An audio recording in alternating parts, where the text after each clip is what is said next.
So I hope at this point you're hooked, right?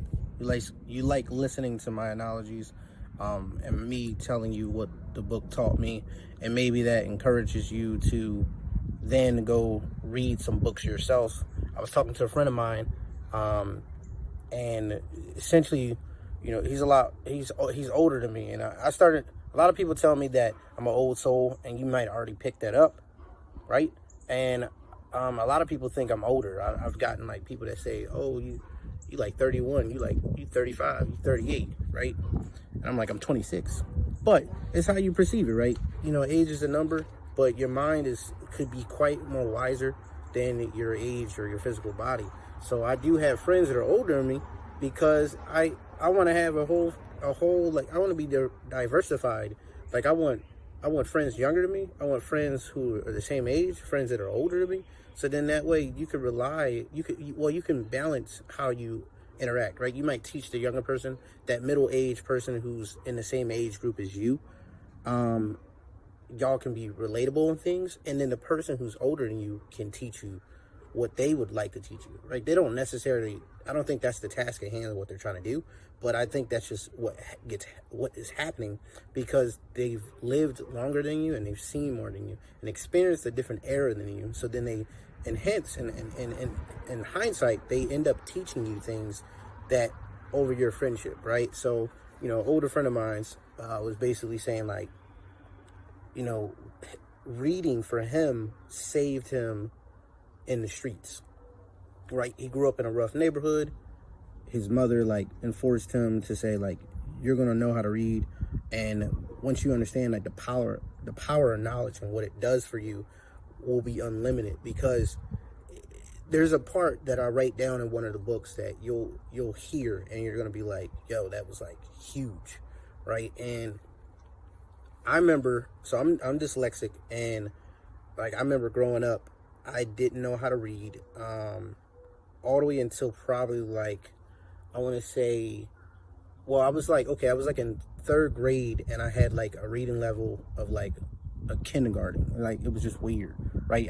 No one knew what my issue was. Everyone thought I was slow or stupid or retarded. All the like the nasty words that you hear, and none of the teachers, none of the whatchamacallit, the IEP knew what the issue was. And eventually, I got diagnosed that I was dyslexic when I was 16. And remember, I'm in the third grade. So for a long time, I went throughout life thinking that something was wrong with me, right?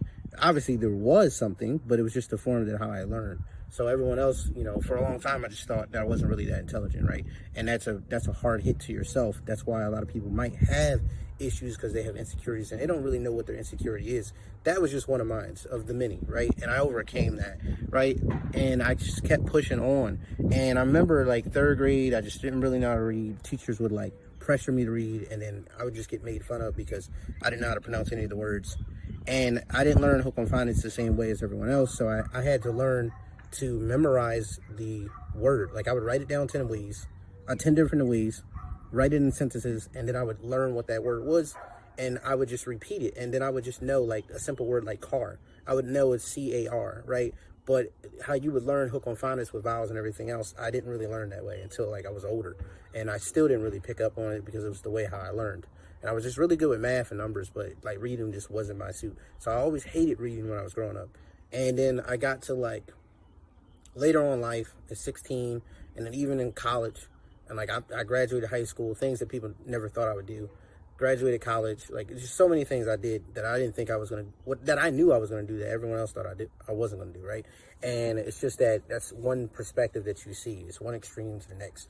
Like I thought that I wasn't that really intelligent, but then I knew that everyone around me knew that I was just too well spoken and too old for my age, that there's no way that I'm not intelligent, right? So then I was just like, all right, whatever you say, right? And then as I started feeding myself different knowledge and forcing myself to read and to then learn to enjoy it, to play off of what he said, he grew up in rough neighborhoods, and by his mother forcing him to read, taught him how to leave his community, to leave his area, and to now live in the suburbs and be a teacher himself. Like that's powerful, right? So then for me, I hated reading, but I knew that, and my mother knew that I needed to know how to read, because that is knowledge itself. And once you know that, you can then, in sight of that, imagine whatever you want to do and create it. So I literally went on and taught myself how to read. I did years of tutoring. I was in a high school while simultaneously in school tutoring. By basically 12th grade, like 11 months to 10 months before I graduated, I was accepted into college. Like, I did so many like great accomplishments. And then I got into college, like worked 3 jobs. Well, I had 1 full-time job, had a part-time job, and had an internship, and did school full-time. Like, don't let whatever your beginning or your shortcomings that you thought were an issue of you to stop you from accomplishing what your greatness is, right? So anyway, I'm going to go into the 5th book, and hopefully I'm teaching you something and I'm motivating you. And so we're going to go into The Awakening. And The Awakening, I believe that was by Kate Copen. Let's see. Yep, I was right. Pop quiz, I was right. So let's get into that. Let's go into that. So this is really like a my arm getting tired. This is really like a society kind of thing, and breaking the norm to then, like, you're speaking up to affect the lives of millions, right? So this is what the story is. And this woman that wrote this book during a time that women didn't have a lot of rights, right?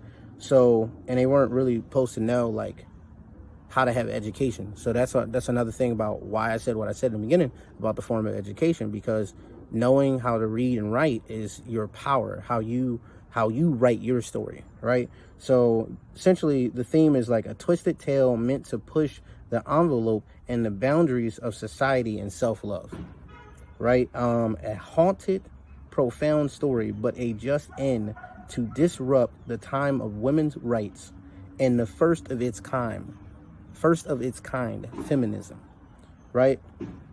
And if I had to like sum up the whole book and what it meant to me and what it was supposed to teach me, I would say that there's a level of selfishness that has to be maintained.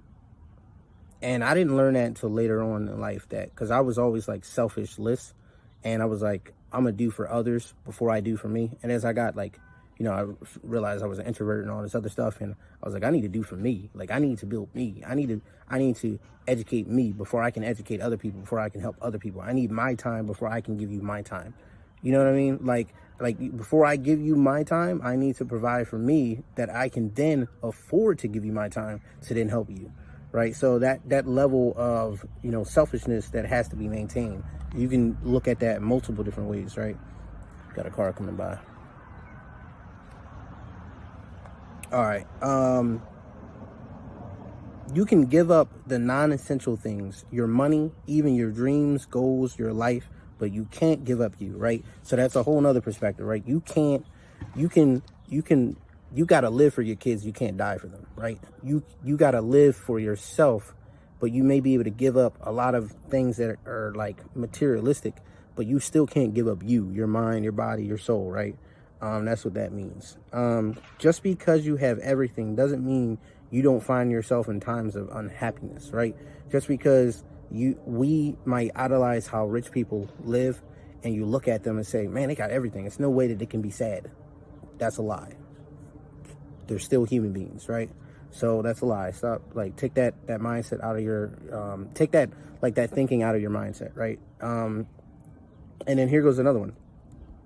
You may have a more satisfying lifestyle than most, but that doesn't disqualify you or limit you from wanting more, right? So someone might come and say like, hey, you got everything already. You got 2 cars, you got a house, you got your family, your wife, you got a beautiful neighborhood you live in, you got money, and you want more. Like, how selfish are you, right? So that's a whole nother thing going into the play of there's a level of selfishness that has to be maintained, because you can't be content, right? You want to keep like upping yourself, upping the ante, and that's why you're ambitious. That's why you're a hustler in your own way.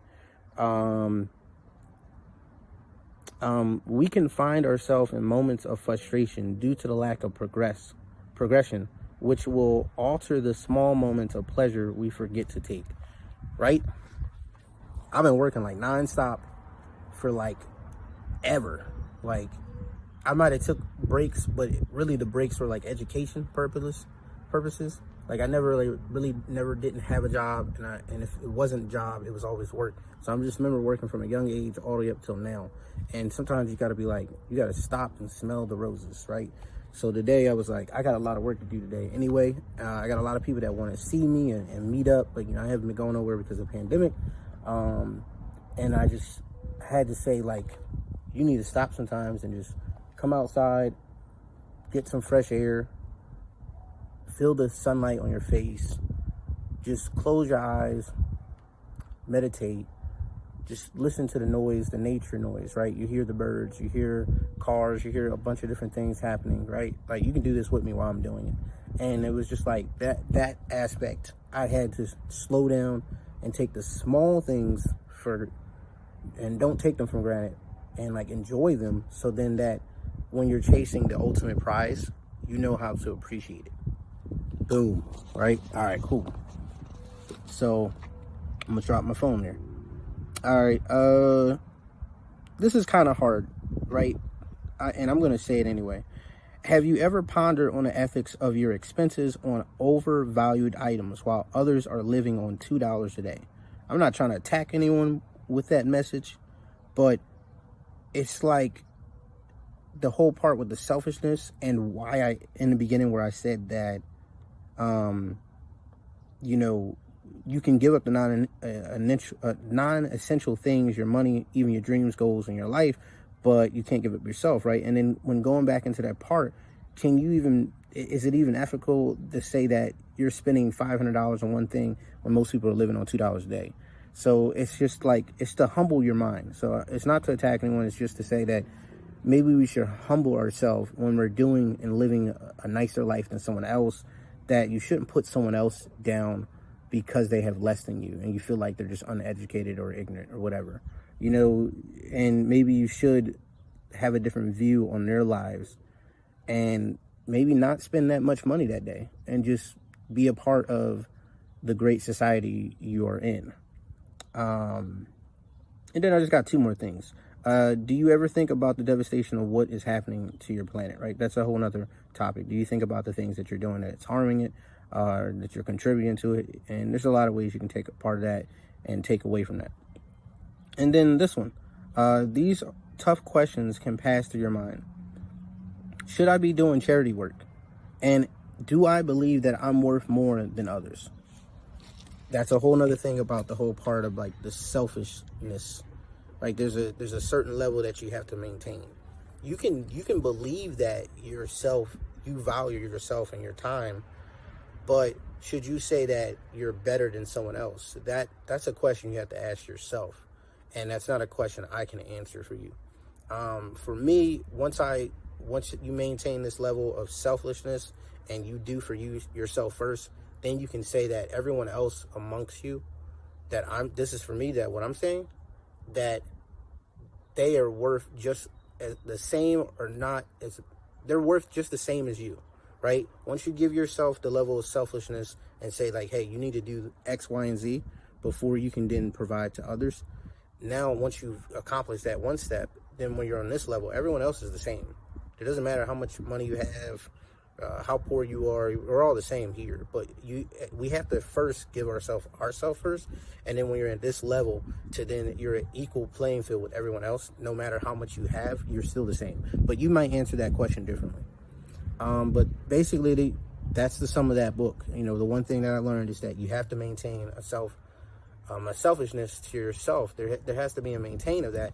And you need to stop and smell the roses. Like, enjoy the small little things, no matter how. Like, I get a Jamaican platter from the store, and I'm like over the moon excited. Like, that's how excited I am about certain foods. So, like, that's my little small thing that I take, so that when I get to a bigger picture, maybe your goal is to get that nice car. Maybe your goal is to get that expensive house in the neighborhood that you eyeball every day that you drive past. It could be anything. Maybe it's that expensive trip you have been wanting to take. But when you like appreciate the very small things, like I appreciate sunlight to a level that most people probably don't look at it. Like, they might be like, oh, it's too bright outside. Oh, it's raining today. I appreciate certain levels of things. I appreciate rain when it's dark out and I'm home because then I get to sleep. It's a very like soothing day. But if you have to be outside in the rain, it might not be as fun to you, but who knows? That rain is in its purpose to provide water to the land to then feed you. But if you don't look at it that way, then you're just going to not appreciate it.